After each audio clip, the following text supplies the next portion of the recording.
5 soil additives that are secretly killing your garden, and what to use instead. If your plants keep yellowing, wilting, stalling in growth, or dying for no clear reason, there's a good chance it's not your watering schedule, not your seeds, and not even your climate. It might actually be something far more frustrating, and yes, somewhat painful to hear. The real problem may be sitting right in your shed or being mixed into your soil right now, because a lot of overhyped soil additives being pushed as garden boosters are actually killing soil health, suffocating microbes, and blocking root function. You think you're helping your plants grow faster, but what you're really doing is shutting down nutrient absorption, compacting your soil structure, and creating long-term damage that no fertilizer can fix. Today, I'm exposing 5 popular soil additives that quietly destroy your garden from underneath, and what to use instead if you actually want stronger roots, richer microbial activity, and healthier long-term growth. If you keep losing plants season after season and can't figure out why, this video isn't just useful, it might completely change the way you build soil from today forward. Let's dig in. Most garden fertilizers that promote fast greening are made from synthetic, salt-based nitrogen, phosphorus, and potassium. While they might force temporary growth, they also harden soil over time, kill off beneficial microbes, and leave roots, well, chemically burned if they're overapplied. Worse, they create nutritional dependency, meaning the soil gets lazier and weaker after every use. You'll start noticing heavy crusting on top of the soil, slower growth each season, and plants that just fall apart without constant feeding. So, what should you use instead? Slow-release organic sources like worm castings, well-aged compost, alfalfa meal, or fish hydrolysate gently feed both the plant and the soil ecosystem.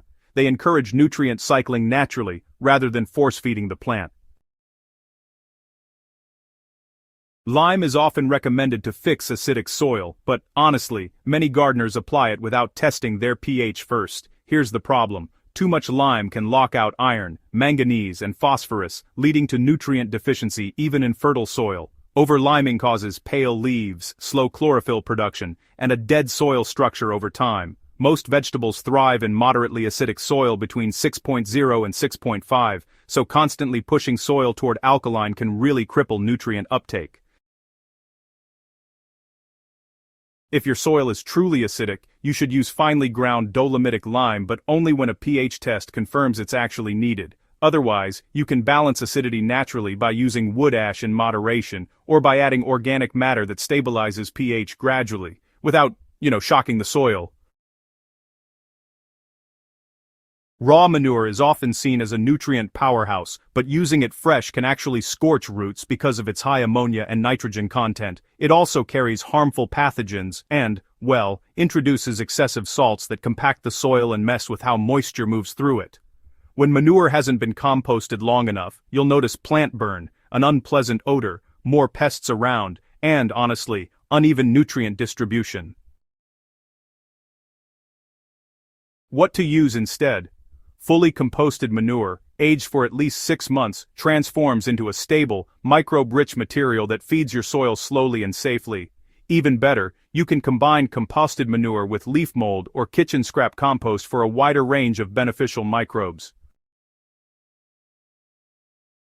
Gypsum is excellent for breaking up heavy clay and helping with sodium buildup, but many gardeners throw it into every soil mix thinking it will improve structure. When used in sandy or loamy soil, gypsum can actually displace essential calcium and magnesium and wash nutrients deeper than roots can reach. This weakens root systems and reduces nutrient density in the soil profile, leading to stunted plant development. What to use instead? Only use gypsum if your soil test shows high sodium levels or your soil is genuinely compacted clay. For general structure improvement, use organic matter such as shredded leaves biochar charged with compost tea or high-quality compost to build long-term soil crumb structure. Perlite is widely praised for aeration and drainage, but using too much, especially in raised beds or hot climates, can cause the soil to dry out faster than plant roots can handle. Perlite does not hold nutrients, so if it dominates your mix, your soil becomes nutrient light and moisture unstable. Roots become thirsty, stressed, and weaker over time, leading to poor growth despite regular care. So, what should you use instead? Well, you can mix perlite moderately or, replace a portion with vermiculite, which actually holds both air and moisture. For deeper soil improvement, try incorporating biochar that's been pre-charged with compost tea, since it enhances both aeration and nutrient retention.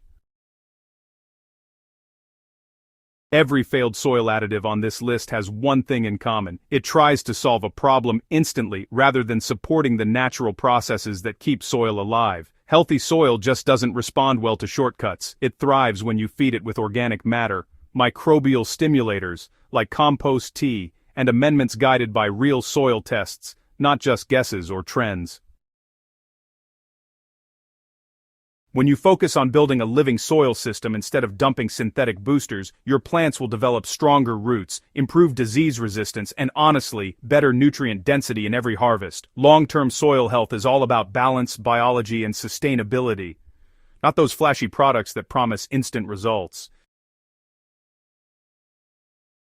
If this helped you realize that your garden problems may be starting with what you're adding to the soil, now's the time to rebuild smarter. If you're serious about mastering soil health and creating a system that gets richer every season, hit that subscribe button right now and join the soil engineer community. Drop a comment if you've ever used any of these additives and noticed problems, or if you want me to cover safe soil mixes in a future video. Share this video with gardeners who keep losing their crops without knowing why. Let's grow smarter, not just harder.